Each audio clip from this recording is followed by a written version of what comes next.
Welcome to the November 2020 monthly horoscope. I am Ms. Jenny and I am your astrologer. So for those of you who are living in the US, this has been, October was quite the fiesta and continues on as we approach Election Day, which is in a few short days. Now, for those of you who are a little more astrologically savvy, I'm sure you know that Mercury is stationing direct just behind Election Day here in the US. Some important things to note, though, is that we are absolutely under that Mercury station. So we've been feeling Mercury station direct for more than a few days now. Also, Mars will be stationing direct at 15-16 Aries, finally stationing direct at 15 or 16 Aries in a couple weeks, which means that we are also simultaneously feeling this Mars station. Now, all of these things may seem like something to be alarmed about, and it shouldn't be compared to everything else we've been dealing with in terms of challenges and attacks and attempts to dismantle our Constitution and our democracy here in the United States. This is the last thing we should be alarmed about. Now, for those of you who are living in other countries, I'm sure you have your own set of stuff to worry about. And I apologize, I can only keep up with so much news at a time, and we are literally up to our nose in swamp water around here. So it's been a lot. And everything as far as our quality of life and how we're going to move forward as a group, as a unified group in society here in the US is literally hanging on a pinpoint with this election. So it's quite the anxiety-inducing week. All right, so let's get back to the astrology. So Mercury is making its station. Now, as Mercury is making a station, as if that weren't enough to rattle you, for those of you who are already at that point where you're starting to unravel, it will be doing its station direct, squaring Saturn in Capricorn. While Mars stations direct in Aries. So right there, just in terms of signs, the thing to consider is that just in terms of signs, we have 3 planets in cardinal signs, all squaring each other by sign, that are making major planetary motion. And that can seem really intimidating. The thing that we would look for, though, in terms of how this plays out is understanding the essence of what this is describing to us. So what we know is that with Mercury stationing direct and, make sure my mic is here, and squaring Saturn, what this does is it puts the underscore under a word in a sentence. So when you're writing something, you underscore something to emphasize, to really make sure people understand this part of the sentence is very, very important. Mercury squares Saturn with Saturn in Capricorn puts the underscore on the important parts of this sentence, which means that this election has a lot of what they call gravitas as we go through it. I'm not going to make any election predictions, neighbors. I'm not going to make any election predictions because there's only one outcome that I will accept in my mind. So I'm not going to entertain guessing games, or prediction games. I don't need to build my reputation on a political prediction. I've plenty of other things we can talk about in terms of forecasting that are less nightmare-inducing for me. So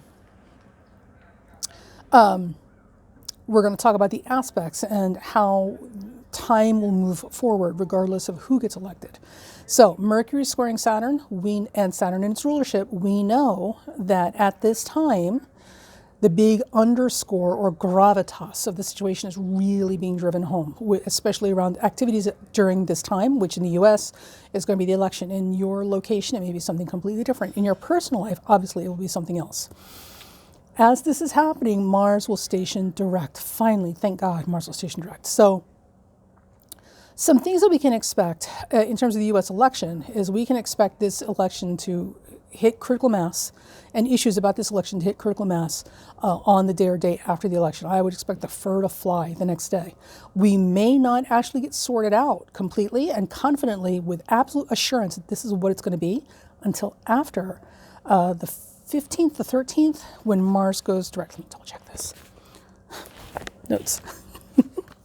The 14th.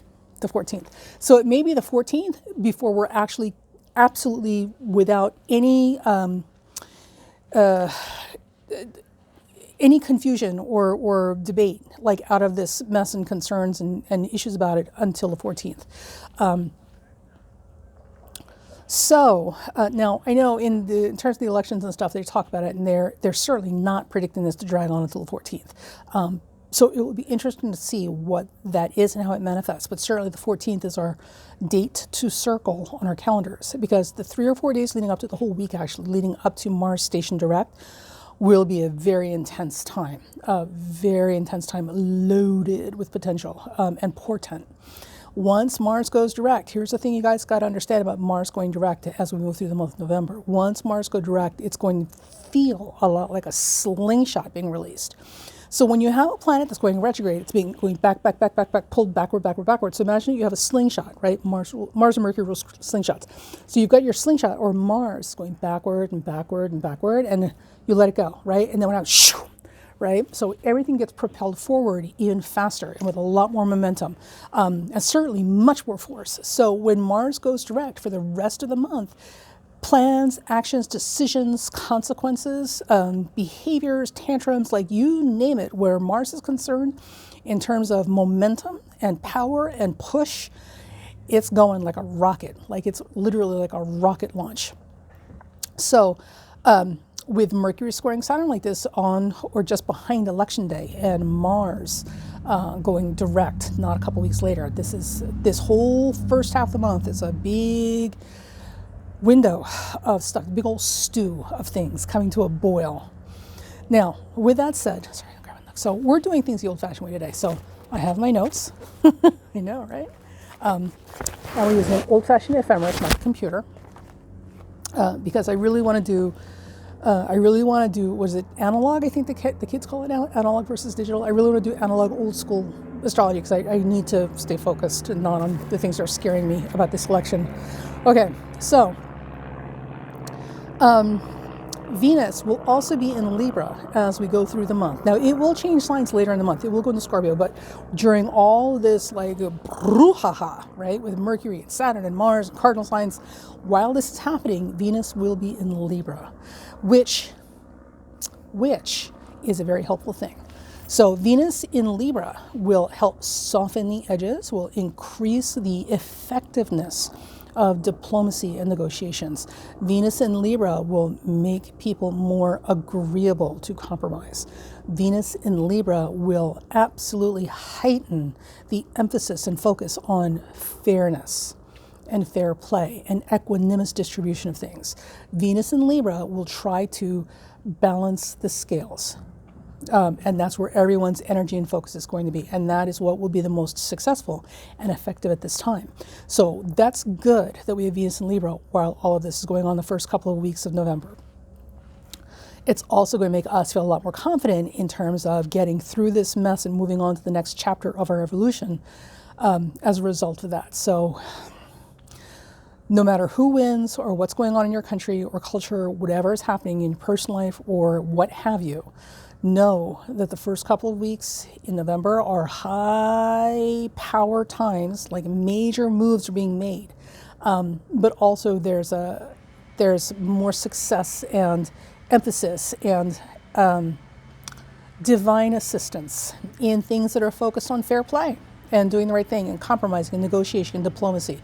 So there's hope, no matter how noisy and fracas things might seem. Believe it or not, focusing on the right things for everybody and trying to do it the right way, the fair way, will have tremendous benefit and a lot of added assistance from the great cosmos. Now, some of the things that are going on this month, I want you to pay special attention. Mark this on your calendars. I want you to circle this. I'll give you some dates to circle. November 7th and 8th. I want you to circle those dates because something very important is going to happen. I don't know what. Just what you want to hear in astrology too. Something very important is going to happen, but I don't know what it is. So something of significance and portent and importance is definitely going to happen around the 7th or 8th, and we all need to keep an eye on this. So let's watch for that. Now, I know they're talking about an asteroid that's coming near Earth, but that's happening today with this blue moon that we're under for Halloween. So I don't think it's that. But there is definitely something coming up. So it will be interesting to see what that is. Now, also, with that said, whatever is occurring around this time that is obviously unexpected, or I'd be telling you about it, or you'd know already, and significant, will be something that's a bit of a recurring theme that kind of plays out again next month. So push the button, push the button. 7th and 8th. That's all the information I have for you. If I come up with anything else, I will certainly let you know, but I don't want to go out on a limb, and I don't want to alarm anyone. I also don't want to give false hope where it might not be appropriate, but I will say that these are particularly important days. So watch the news and watch what happens in your personal life around this time, because especially your personal life, because if something significant or unexpected happens around this time in your personal life, then this is definitely something that's going to impact you, and you'll see repeated as a repeated theme or concurrent sort of storyline opening up for you in your personal life over the next month or two. Ooh, the mystery. Okay, now some things that are also interesting to note about this month, and then I'm going to close out this video because election day is around the corner. I can barely think straight. One of the interesting qualities of this month, at least for the first 2 or 3 weeks, while this maelstrom of things are going on with Mercury and Mars and Saturn and Venus and right, and the 7th and the 8th, is that we have no less than 6 planets out of 9, 10 that are in cardinal signs. Actually 9, so we're not counting the moon because the moon's moving so fast through the month. So we have 6 out of 9 planets that are in cardinal signs for the first half of this month. And what that means is that the first half of this month, it's literally like all action. Take charge, take the bull by the horns, do it, do it, do it, action, action, action. Now, I know that I said when Mars goes direct, it's like a slingshot being released. The difference is the quality of the behaviors, right? So the first couple of weeks of November, with all these cardinal signs, we've got a lot of push to do something, and a lot of call to action, not necessarily enough thinking or communicating. So there's a lot of pushing agendas, personal and otherwise, and domination and efforts to dominate and kind of take over and lead. So there you go. Too many Indian chiefs, not enough Indians. We'll see a lot of that in the first couple of weeks of November. So in your personal life or at your job, like, you just want to understand that that's kind of the energy right now. Everybody feels like nobody else is taking enough control or lead, so everybody's fighting for leadership or to take control of the situation. Like, don't get involved in that if you can avoid it. Because if this is going to have to be a game like, oh my gosh, what is that? Highlander, right? The movie where the gods all fight each other off to, and the last one to live is the last one ever, there can be only one. If it has to be something like that, then let them all fight it out until it's over. And then if there's a place for you to fill in where you're needed to take leadership, then do that. But if you're feeling the overwhelming, clamoring need to jump in the fray, and take charge of this mess, just understand that there's a whole lot of other people who feel the same way and are going to be just as compromising and about it. And this may be why negotiation and diplomacy and compromise are going to be really benefited at this time. Now, when we get to the second half of the month, here's the good news. When we get to the second half of the month, this balance of cardinal, fixed, mutable planets, signs will shift. And then we'll have a much more balanced cardinal, fixed, mutable distribution, which will help in terms of people being more reasonable. A lot more reasonable and a lot more clear-headed and a lot less impulsive and impetuous. Which is good because Mars will have gone direct. So everything will be super turbocharged at this time. So we need people to be more reasonable and more clear-headed and more open to valuing everything, not just themselves in these situations. And I know, like Capricorn is a cardinal sign, and we don't think of Capricorn as impetuous. Aries we do. And Libra is, the sign of partnership, so we don't think of it as being self-absorbed or selfish. But all of these signs, because they're all cardinal signs, do have those qualities in various degrees. Unfortunately, they're all present at this time. So take all of the hallmark traits of those signs. And that's what we've got on board together, you know, fighting over who gets to steer the ship. Yikes. All right. So with that said, we have an eclipse at the end of the month. We have an eclipse, so we start an eclipse cycle at the end of the month, and it'll be the very, very end of the month at 8 Gemini. We're not going to get too much into that in this video because it's not very consequential at this time. The 7th and the 8th are. Okay, so here are the dates I want you to circle on your calendar. Ready? So the first date I want you to circle is November 3rd, and always give yourself 24 hours in either direction of that. So November 2nd, 3rd, and 4th with the emphasis on the 3rd. The next date I want you to circle is November 7th and 8th. Put a big star on that because those are important, super important days. There's the big cosmic surprise hidden in there, like those LOL toys, right? I don't know. My guess is as good as yours. So when the election is over, I'll go back and try and take a look at it more to see what that might be. But for right now, I'm completely focused on getting through this election. The next date that I want you to circle is going to be, where are we? Right, November 13th and 14th. The 14th specific, because that would be when Mars goes direct. So, and again, 24 hours on either side. So it's going to be November 13th, 14th, and 15th with the emphasis on the 14th.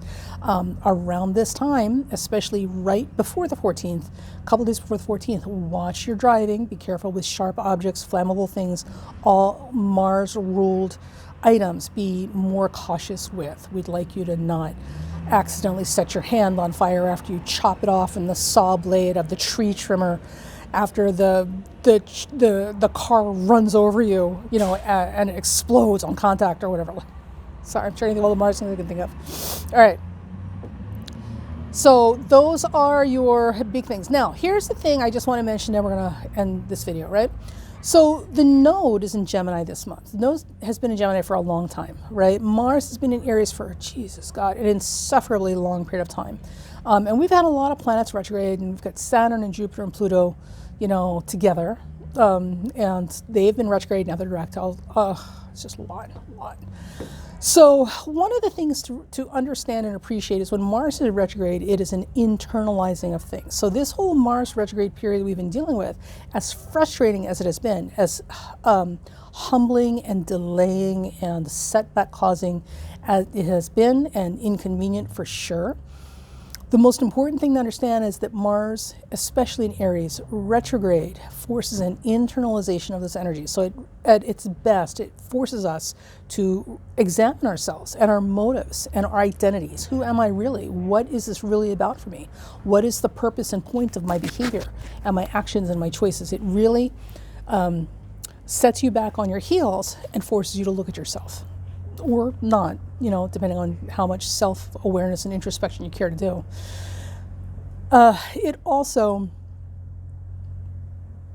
gives us a chance to fine-tune or hone things that we need to build on and strengthen or fortify or otherwise make sharper, more powerful, right? So samurai swords are a classic example. And these blades are forged, but they're not forged one time. They're literally forged and beaten and forged and beaten and forged and beaten and then honed and honed and honed and honed, like repeatedly over and over and over again until it's just like it's just almost intolerable because it's so much repetition that doesn't seem to do anything. You're just doing the same thing over and over and over again. You're not really finishing anything, are you? And the fact of the matter is, those samurai swords, they're the most powerful blades, you know, known to man, made by hand. So all of that beating and forging and honing and beating and forging and honing, all that frustrating going back over and back and forth and back and forth and back and forth that we have been doing has been a lot of giving us an opportunity, not forcing us, but giving us an opportunity to refine and sharpen and fortify and make more powerful and strong and resilient the tools inside us that we need to move forward in life, you know, confidently and assuredly, and ensuring our survival. Not the impetuous stuff, not the chest beating stuff, not the, oh, you know, the crowing roosters yelling stuff, not the aggressive stuff, but the internal work, you know, the whole ninja, samurai, Buddhist kind of monk, right? Going in, doing the internal work, you know, the mysterious, mystical internal work, to make ourselves much more powerful than appearances would lead us to believe. So this hasn't been about having bigger, better, faster, stronger, right? It's not about having the bigger gun or the more powerful ammunition or any of that nonsense. It's about becoming, you know, the powerful, more resilient, more strong weapon for change, you know, for productive change that ensures the survival of all of us, not the people we pick and choose. So this has been a very important time. And if you feel like you haven't done any work on yourself, you might be surprised to realize that you actually have. There's been a lot of internal work we've all been going on. And on an external level, it would seem to be because of the pandemic, because we've been forced inside. We've been forced into isolation and denied our typical recreations and distractions and pleasures and indulgences. We've literally been set back into, you know, in a modern version of a Spartan life, right? And having nothing but time on our hands to examine ourselves or to look for ways to not deal with ourselves. But all things always pointing back to ourselves. That's what this pandemic has brought us. And during this Mars retrograde, during this pandemic is when we've really been feeling it. So for those of you who've been struggling and really feel like you've been coming unglued, it's okay. It's almost over. It's almost over. And you're going to find out what gifts you have been given the opportunity to work on in yourself and bring forth for your own survival after Mars goes retrograde. You couldn't even know what it is yet. It's there. It's there. You've been doing the work. You just don't know it. But you'll see it. You'll see it because you're going to go to do something and suddenly go, oh my God, I didn't know I had that in me. Well, neither did anybody else. But now you do. So there's that. Also, too, Saturn is in those last degrees of Capricorn. Now, we talked about Saturn in Capricorn early on in the year. So let me just revisit it while Saturn is still in Capricorn. Saturn in Capricorn is very much about the strength, or not the strength, the struggle makes you stronger, and being stronger makes you beautiful.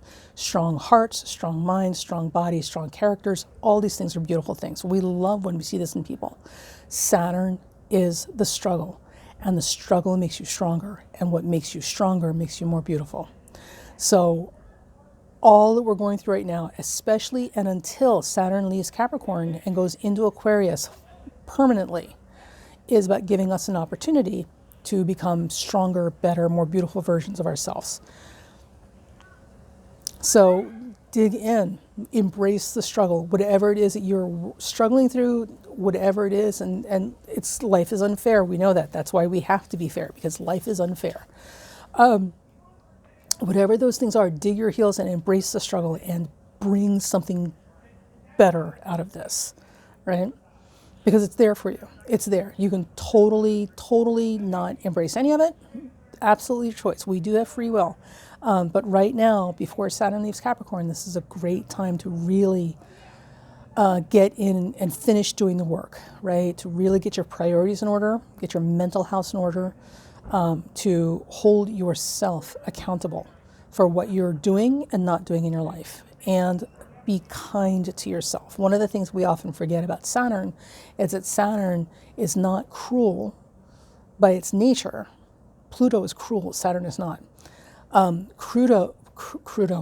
Saturn is pragmatic, and Saturn believes that you should get what you deserve, and that what you get you should earn, because the struggle is what makes you stronger. The struggle is what makes you worthy.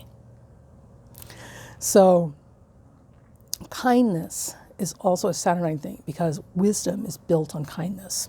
You cannot have wisdom without kindness. And Saturn absolutely rules wisdom. So remember to be kind to yourself as well. And forgive yourself for any mistakes you've made up until this point, and work on holding yourself accountable, owning them, and correcting them and moving on. That's what this is about right now. So that is the November horoscope. If anything more interesting comes up after Election Day, I will certainly let you know. Depending on how things go, I may or may not be continuing this channel because as God is my witness, this is my big confession for you, all right? So as God is my witness, as much as I love astrology, the thing that I understand is that astrology can't give you what you want, and it can't tell you what you want to hear. I mean, I suppose if you wanted to goose a chart, you could, but ultimately, astrology at its best is honest. And it's about much bigger pictures than what you want right now or what you find convenient. Convenient truths versus inconvenient truths. Depending on how this election goes, like I'm at a point where I just don't know that I have it in me to, I just don't know that I have it in me to continue with this if it doesn't change anything. So that's the problem with being a psychic or an astrologer or a fortune teller or a prophecy, a prophet. It doesn't matter if you can see something in the future if you can't do anything about it. Like literally, it doesn't matter. There is no value in knowing the future if you can't change it. None. So no matter what it looks like, to hear psychics give predictions or to hear astrologers, do their predictions or their forecasting, it doesn't amount to anything if it doesn't assist in making positive, productive changes. So if we end up in a position where we have more of what we had for the last 4 years, then astrology has no value to me because it has done nothing in terms of offsetting or preventing the worst from happening here. And I understand it's all part of our evolution. We've got to go through it. Whatever it is we get, we've got to go through it. This is part of our process. But I'm not going to have the heart to keep this up in that respect because what is the point? What is the point of knowing anything about the future if you can't change it and the future you're walking into looks like something akin to, another Holocaust, right? Developing. So there's that.